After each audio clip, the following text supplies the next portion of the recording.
Hello and welcome to the Political History of the United States. Episode 3.35, Return to the Southern Theater. It has been a significant amount of time since we have really looked carefully at the events going on further south, specifically in Virginia and Pennsylvania. There are a couple of reasons for this. Primarily, most of the fighting had been further north, occurring largely in northern New York, up through Nova Scotia. In fact, since the fall of Braddock, the engagements further south have been considerably different from the larger battles that we have seen to the north. Originally, I was going to continue sprinkling in events from the south and middle colonies into the show as we moved along, but I eventually decided that it would make more sense if we broke it out and had our own episodes dedicated to looking at the war further south. This means that because it has been a while since we have really addressed this theater of the war, again, not really since Braddock's ill-fated march, we are going to have to move back in time a bit to understand all of the events that would lead up to the defining conflicts along the Virginia and Pennsylvania frontiers following Braddock's death. So today I am going to go sliding all the way back to 1755 and move forward from there to give everybody a better idea of the dynamics along the frontiers and throughout the Ohio country.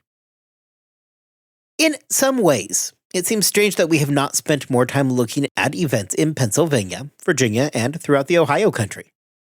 The entire French and Indian War was, at least on paper, a dispute over the Ohio country and who was going to have long-term control over the interior of North America.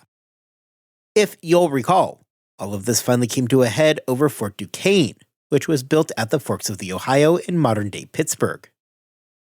Both the British and the French claimed ownership over the strategically critical forks, as well as the entire Ohio River Valley for that matter, and neither side was all that thrilled about the other's presence and claims over the region. The building of the French Fort Duquesne was simply too much, and proved to be the catalyst for the outbreak of hostilities. Making the situation even more complex was the fact that the region was, at least nominally, controlled by the Iroquois, which brought a third player into the conflict. When George Washington caused an international incident by shooting French emissary Jumonville, and then getting hemmed in at Fort Necessity, the war was essentially on. Way back in 1755, the plan had been for a decisive strike on Fort Duquesne. Led by Edward Braddock, things went about as terribly sideways as things can go, and we end up with Braddock suffering a catastrophic loss.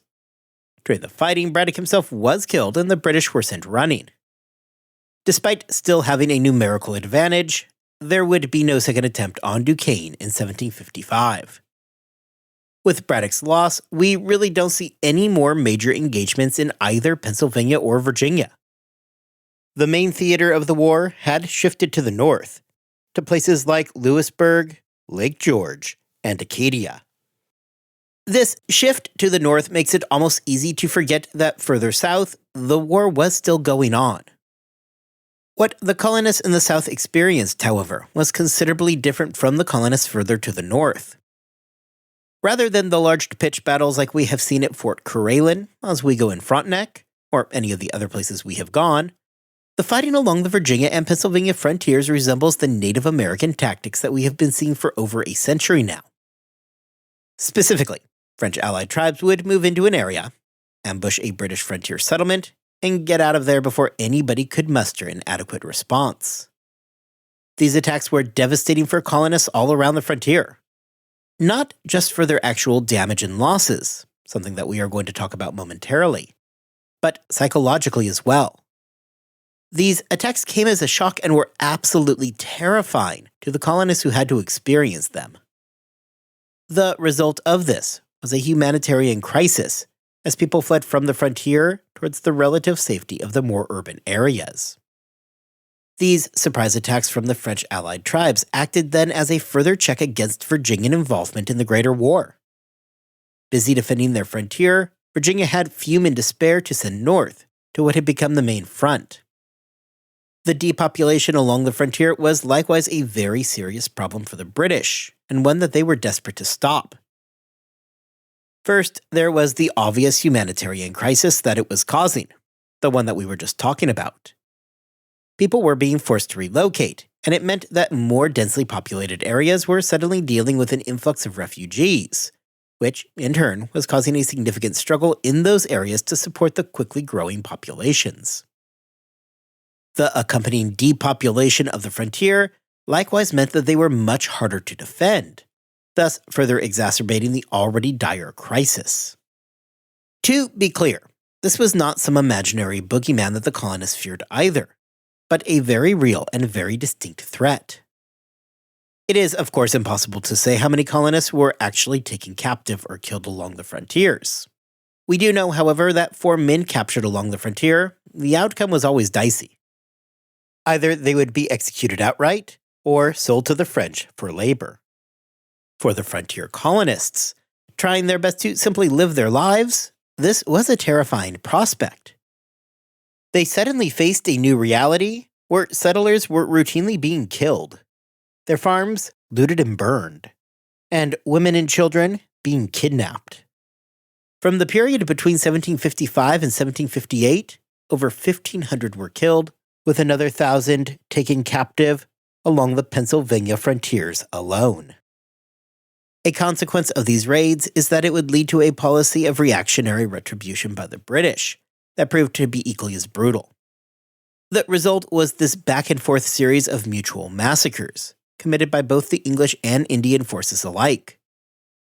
In Pennsylvania, for example, the Indian strike at Penn Creek in October 1755 saw 47 of the 93 colonists who remained in the town either killed or captured. The following year, in September 1756, at the Indian village of Kittaning, Pennsylvania, British troops came in and completely destroyed the settlement. Beyond killing every Indian in the village that they could find, they burned homes, destroyed crops, and just generally brought destruction. Whereas the men were often killed outright, women and children were more often spared immediate execution. They were often captured and held as hostages of the tribes. Those who were captured by frontier Indians would be forced to figure out what they were going to do next with their suddenly upended lives. This would cover a wide range of behavior, of course. Many chose to assimilate because, pragmatically, what else were you really going to do? This is the situation, this is your life, so you probably should just deal with it. Others would more fully embrace their new reality, marrying into the tribes, and then, even when given the chance to escape, they would decline and remain living in their new life. Others would, of course, escape if the opportunity ever presented itself. The situation along the frontier caused its fair share of headaches, especially in Virginia and Pennsylvania. I want to look at the response in both colonies as they will both be distinct from each other, and ultimately are going to help explain their roles in the war. Beginning in Virginia, the chaos along their frontier did indeed act as a check on their greater involvement in the war. Rather than sending men north to attack Duquesne, or move even further to somewhere say like Niagara, the provincial troops were stuck in Virginia, trying to prevent further Indian incursion. Virginia took the remaining provincial scraps from what had once been Braddock's army, and set them to the difficult task of frontier defense. In command over this group was, a now more battle-hardened George Washington. No longer the inexperienced youth whose party had killed French emissary Jumonville, or had commanded a desperate defense at Fort Necessity, Washington had an opportunity, though brief, to interact with a large army of British regulars. As an aide-de-camp under Braddock, Washington had proven himself again to be exceptionally brave. He was well respected, had battle experience, and had a strong knowledge of the land. He was a reasonably logical pick for the job. Setting up at Winchester in the Shenandoah Valley, Washington turned to the job of just how to defend a large and often sparsely populated frontier. With people, understandably fleeing the danger to more urban areas, it meant that the frontiers were becoming increasingly more sparsely populated, thus making them that much more vulnerable. Washington was, with no doubt, facing an almost impossible task of trying to secure the Virginia frontier. He wrote to Robert Dinwiddie in April 1756 about the serious risk posed to the frontier family from Indian raids.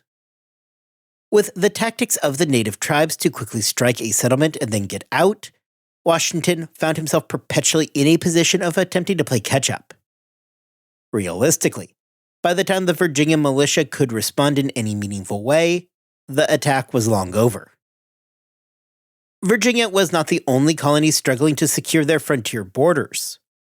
Over in Maryland, for example, the colonial government pretty much threw up their hands and retreated to the safety of Baltimore. Everybody else was on their own and would end up falling under the protection of Washington. To the north, Pennsylvania was facing many of the same problems as Virginia was. As in Virginia, the Pennsylvania frontiers were a dangerous place. Indian raids were an ongoing problem, with some of them coming within a 2-day march of Philadelphia itself. However, where the colonies differed came in their response. Though Washington was facing a tough assignment as commander of the Virginia militia. At least Virginia had a militia.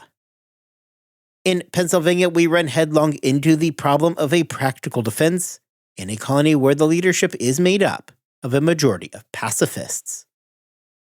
The situation in Pennsylvania was a complex one. The pacifist Quakers still controlled very significant amounts of power within the colony. However, right beyond that, you find a complex tangle of political alliances and contradictory interests. Further complicating the situation was that the previously neutral Delaware tribe that lived along the Susquehanna River had suddenly turned hostile towards the British. This tribe, also referred to as the Lenni Lenape, was the same group that had been settled by William Penn himself along the Susquehanna River to provide that outer layer of defense for his pacifist colony. If you recall, the colonists and the Delaware tribe worked together, and the colonists agreed to respect their land claims in eastern Pennsylvania. The reasoning for the Quakers is that the Delaware were now a friendly tribe that would essentially form a defensive perimeter on the frontiers of the colony, something that the pacifist Quakers were more than happy with. If you're looking for all of this, we talked about it way back in episode 2.20. Despite this promising start, a lot had changed in the last 70 years since the founding. Specifically, years of bad land deals, such as the walking purchase we had talked about back in episode 3.24, had done a lot to erode the previously good relationship. These attacks by the Delaware were, in part, so stunning because for so long, the colonists had lived in peace with the tribe. The frontier settlers had a long history of living adjacent to Indian tribes. They frequently traded amongst one another and had fallen into a mostly peaceful coexistence with each other. The settlers on the frontier were blindsided when that peaceful coexistence suddenly evaporated before their eyes. To be clear, it's not just the Delaware tribe that had become hostile. However, their sudden attacks against the colonists were a shocking development. With Pennsylvania's frontiers under attack, political divisions within the colony would make everything far more complicated. Pennsylvania politics during the 1750s basically broke down into 3 parties that all wanted different things. The first party to discuss was the Quakers. They had long been the dominant faction in Pennsylvania politics, and continued to exercise a large amount of control and influence. The Quakers, despite the very real risk facing them and their fellow colonists, were seemingly unwilling to violate that core tenet of pacifism. Even after multiple raids, including a massacre of a group of pacifist Moravians in November 1755 by the suddenly no longer neutral Delaware tribes, the Quakers had little interest in providing funding for a proper defense. Where things would become even more diluted, however, is that the non-Quaker element in Pennsylvania was further split into 2 groups: the proprietary faction and the anti-proprietary faction. These 2 groups, perhaps unsurprisingly, differed in how they viewed their relationship to the proprietary Penn family. The proprietary faction believed that the Penns should be completely immune from taxation in all cases, including in cases of the common defense. The anti-proprietary group, led by Benjamin Franklin, called foul on this and wanted to see the Penns pay their fair share. Eventually, Franklin would work out a deal with the Penn family that saw them make a gift in the amount of £5,000 and maintain their immunity. This gift was likewise labeled in super vague terms that allowed the Quakers to look the other way and pretend that the funds were not intended for the defense of the colony. Franklin, it should be noted, had a famously terrible relationship with the Penn family and would fight hard to get their charter revoked. This will eventually become helpful to us because it is going to place Franklin in London for virtually all of the imperial crisis. This complicated political situation was not just contained to the Pennsylvania colonists either, but it extended to the relationship with the tribes in the region. As we discussed a few minutes ago, the relationship between the Pennsylvania colonists and the Delaware tribes had, by this point, completely collapsed. The chief of the eastern Delaware, Teddiasgung, had originally wanted to ally himself with the British. However, the lack of commitment by the Pennsylvanians to supply his warriors with weapons had many of the younger warriors looking towards the French-aligned tribes. Wanting to maintain his own influence, this is the path that Teddiasgung himself would follow as well. Although the Pennsylvania colonists lacked any kind of militia, the war had nonetheless posed a serious risk for the attacking tribes. For a group that was largely nomadic, there really were only minimal food stores. A single failed harvest was a disaster. However, when looking at a second failed harvest in 1756, Teddiasgung was now facing down a catastrophe. Therefore, Teddiasgung himself was deeply concerned with the increasingly real risk of starvation following the 1755 and 1756 harvest failures. This in turn caused the Delaware tribes to head north towards New York to seek help from the Iroquois. This would, however, bring complications of its own. Though his own station had diminished following 1755, and his getting trapped along the southern banks of Lake George, William Johnson remains a critical point of contact between the Iroquois and the British. The Iroquois occupied a strange place in the French and Indian War.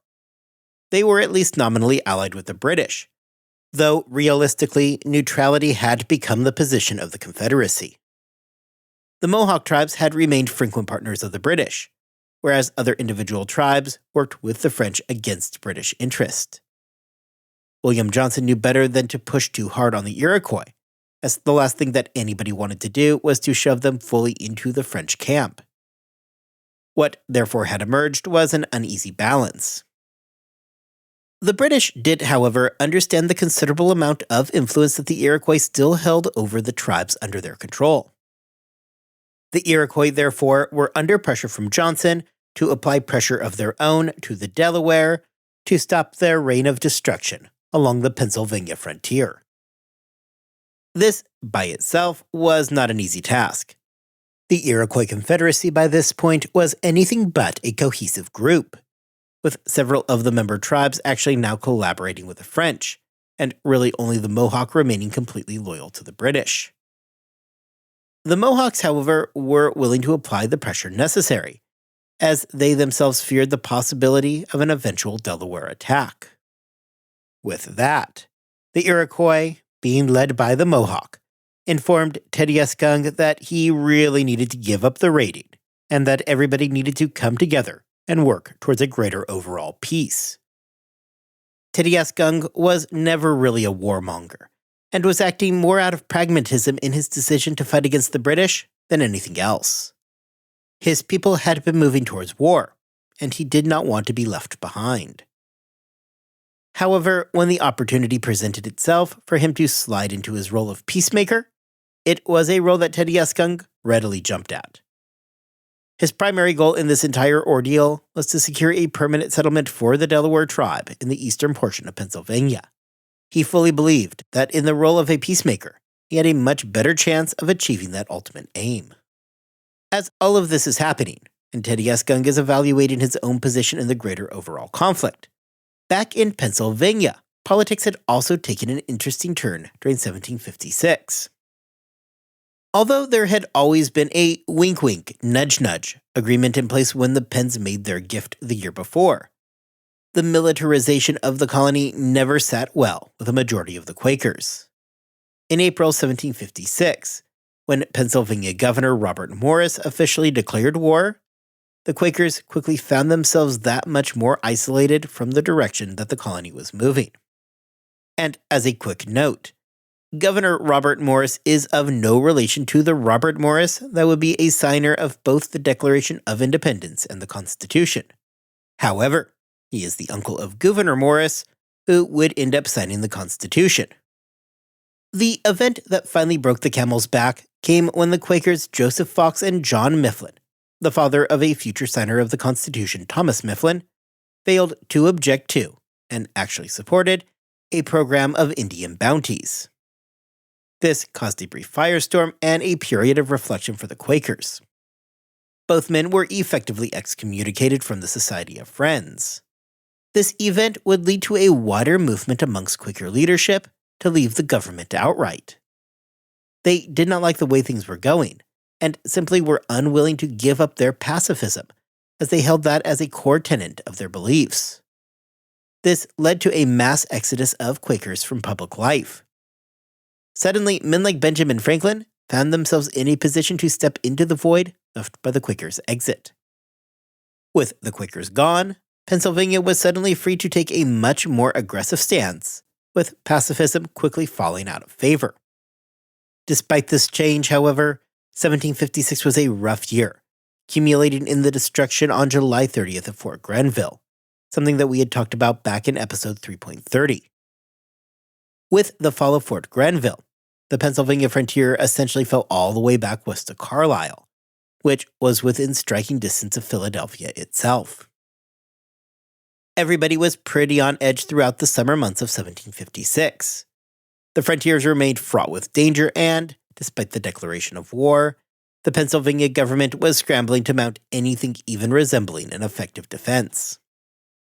Although the Quakers had effectively self-purged themselves from the government of Pennsylvania, they would still remain politically important. The real importance of the Quakers was rooted in those deep pacifist tendencies. They had noped out of the government, yes. However, that did not mean that they were going to idly stand by while Pennsylvania went on the warpath. They remained dedicated to working out a peaceful solution. With the April Declaration of War, the Quaker community became that much more eager to figure out some way to calm everybody down and to stop the fighting. In response to the ongoing war and the disturbing bounty system being offered by the colonial government, the Quakers, under Israel Pemberton, formed the Friendly Association for Regaining the Preserving Peace with the Indians by Pacifist Measures.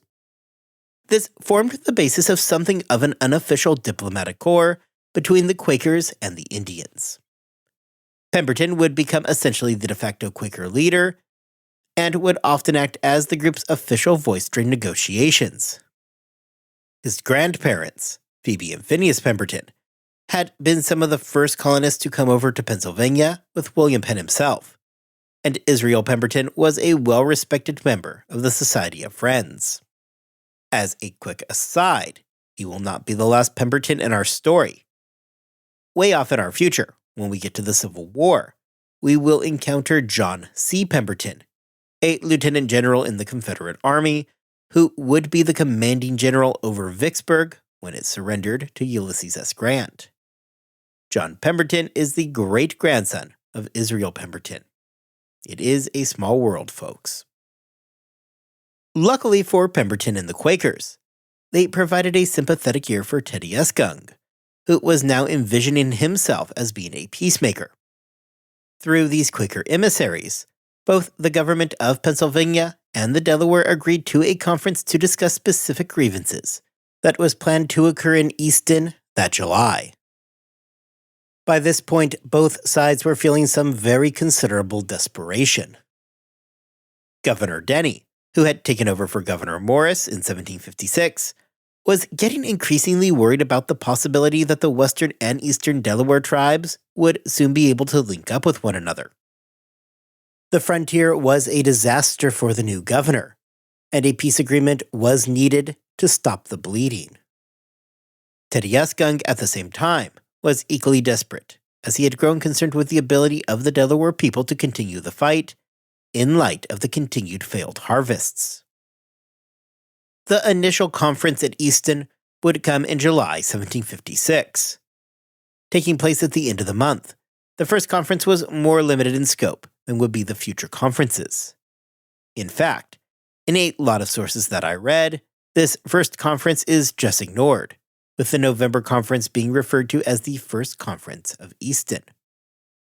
In terms of substance, the real takeaway from this first meeting was more clarification of everybody's roles during these peace conferences. The Quakers, despite their self-purging from the government, attended and played the role of the quasi-mediators. Out of the government and dedicated to peace, Teddyesgung viewed the Quakers as being fair dealers and demanded that they be present in the negotiation. However, really, rather than any major debates towards the end of the war, the conference would see more of a clarification of roles than anything else. Teddyesgung was busy negotiating. However, really, it was pretty clear to everybody that he did not have any legitimate authority to be conducting the negotiations. The Delaware were a client of the Iroquois, and, at least in theory, were subordinate to them. The result of this first meeting was arrangements between Teddyesgung and the Iroquois, establishing the basis for the future conferences. The Delaware confirmed that the Iroquois still maintained hegemony over the Susquehanna Delaware, and Teddyesgung agreed to accept Iroquois leadership. And just a note on this, at the moment when referring to the Delaware Indians, I am talking specifically about the Eastern Delaware Indians. There were other groups of Delaware people who had moved into the Ohio country and had absolutely nothing to do with Teddyesgung. This group was often referred to as the Western Delaware. Keep this in mind because it is going to be coming up back down the road. The Iroquois, for their part, raised the status of Teddyesgung and bestowed upon him the title of King of the Delawares. From this point forward, Teddyesgung had authority to treat with the Pennsylvanians directly and negotiate towards a peace. Though important for helping establish our players moving forward, little other substance came from the first conference. The second conference of Easton would prove to have a bit more substance to it. Set to occur in November 1756, this would mark the first time that everybody would sit down and get to the difficult task of trying to forge a peace. Teddyesgung did not come into the Second Conference of Easton lightly. His goal was twofold. First, he wanted a repudiation of the walking purchase of 1737. Specifically, he wanted the British to admit that the deal reeked of fraud and that the entire thing had been predicated on false pretenses. As compensation for the walking purchase, he was demanding 2.5 million acres of land in the Wyoming Valley, an area near modern-day Wilkes-Barre, Pennsylvania. This was to be that permanent reservation for the Delaware people that Teddyesgung so desperately wanted. When the conference took place in November, the actual results were far less grandiose than a reversal of the walking purchase. However, several key bits of progress were made. Denny agreed to provide some monetary relief to Teddyesgung, as well as provide some hunting lands and open back up a degree of trade. Denny refused to take any action on the walking purchase, but at least stated that he was open to considering the claims of fraud that Teddyesgung presented. Teddyesgung simply agreed that he would bring any European hostages being held by the tribe to a conference to be held in 1757. Well, not the dramatic outcome that anybody would have asked for. The walking purchase was not tossed aside, and the Pennsylvania frontier remained a very dangerous place. Talks were at the very least happening. The negotiation would further get the interest of the Penn family, who were suddenly very concerned that the Pennsylvanians were actually giving some consideration that the walking purchase maybe was formed through fraudulent means, something that they simply could not get behind. For the first time, it was now the proprietors who were looking vulnerable. In the Assembly, the now leading anti-proprietary party recognized that Thomas Penn was on the ropes and decided that this would be a good moment to send Benjamin Franklin across the Atlantic to take up the fight in London. Franklin would spend the next 16 years in London. While there, he would fight earnestly for an investigation into the walking purchase, much to the considerable chagrin of the Penns. The Third Easton Conference took place in July and August 1757. The Third Conference was a larger affair than the first two had been. What the Third Conference would end up being was a convoluted mashup of different interests that would pull everybody in opposing directions. So before moving forward, I'm going to do my best here to give a quick rundown of exactly what everybody was fighting for. The easiest person of this group to parse out is Teddy Uskung. He had already made his position known. He wanted the walking purchase denounced and reparations in the form of a massive land grant in the Wyoming Valley. A group of Senecas, representing the Iroquois Confederacy, also accompanied Teddy Uskung along on this trip. The Seneca were there for a couple of reasons. First, at least in theory, they were there to assist Teddy Uskung and help him in his negotiations, though as we are going to see momentarily, their interests did not exactly align with those of Teddy Uskung. They were also there to remind everybody that the Iroquois were still major power brokers.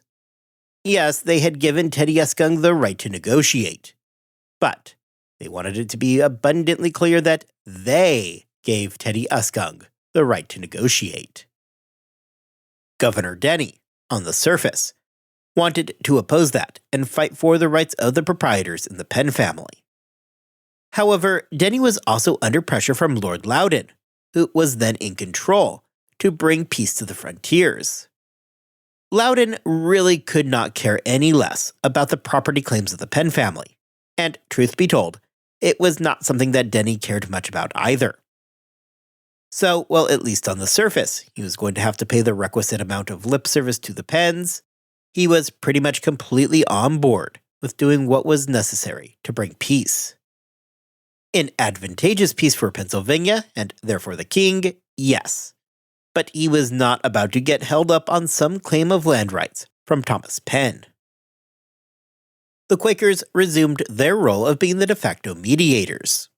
They wanted peace, and they were really not terribly concerned with how they got there.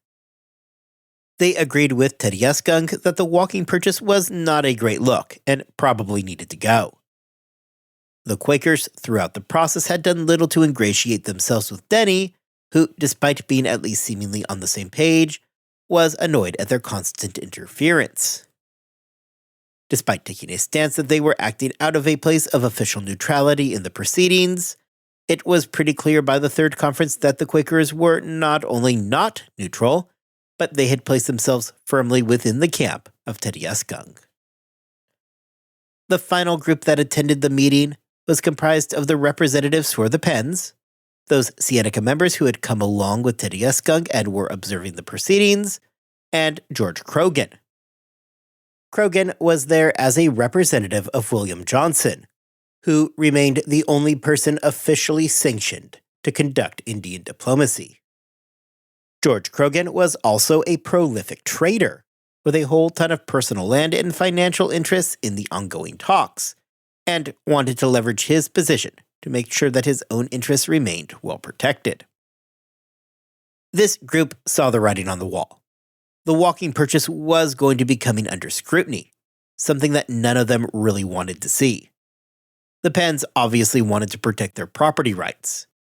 However, for the Iroquois and Johnson, whose close relationship with the Iroquois was critical, they were really desperate to keep anybody from digging too deeply into the agreement. The Iroquois were complicit in the fraud and needed this investigation shut down. With it now becoming clear that such an investigation was going to happen, the goal quickly shifted to ensuring that the wrong guy does not go poking around the agreement, but rather that the right guy does.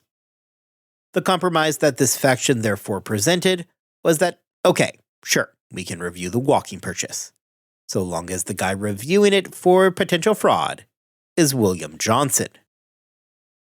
The Third Easton Conference proved to be the most successful yet. Part of the advantage is that although everybody seemed to have competing interests, and in some cases like Denny, his own objectives contradicted each other, There really was a consensus amongst the major players that peace was necessary. Teddy Denny, the Quakers, and the Pennsylvania commissioners on hand during the conference all had the same overarching aim, and that was peace.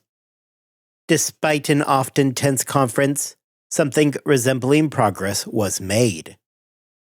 The walking purchase remained paramount, and yet again the British just kind of danced around the question. Denny agreed to review land deeds and even made a big show of it. However, the walking purchase was not amongst the deeds reviewed. While Teddy backed off his request amending a land grant, he did receive a permanent village in the Wyoming Valley. Though not exactly as expansive as he wanted, it was still something.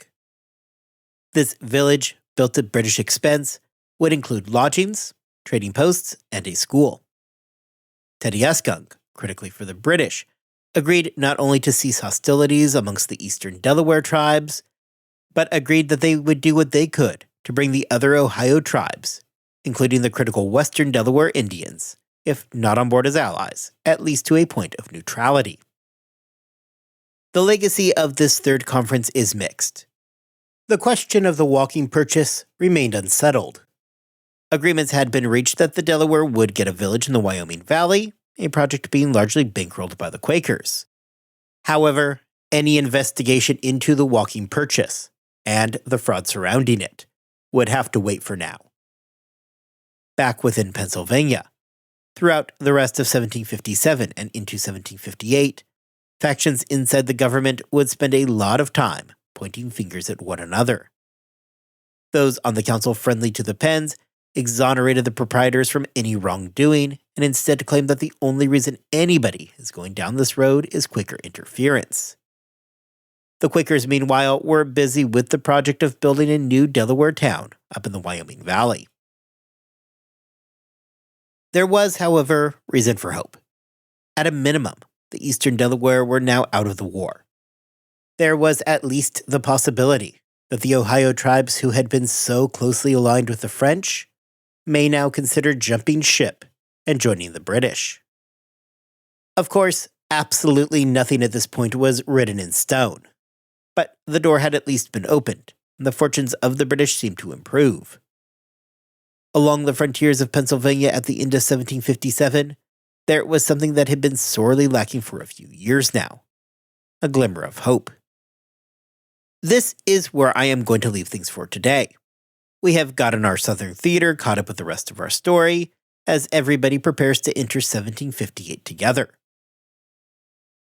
Next time, we are going to pick up right here where we are leaving off today. With ongoing peace talks and now William Pitt commending the war effort, the colonists are desperate to fight and secure their frontiers and bring an end to the war in the Ohio. Until then, I hope that you all have a wonderful 2 weeks. I hope that you are staying healthy and staying safe.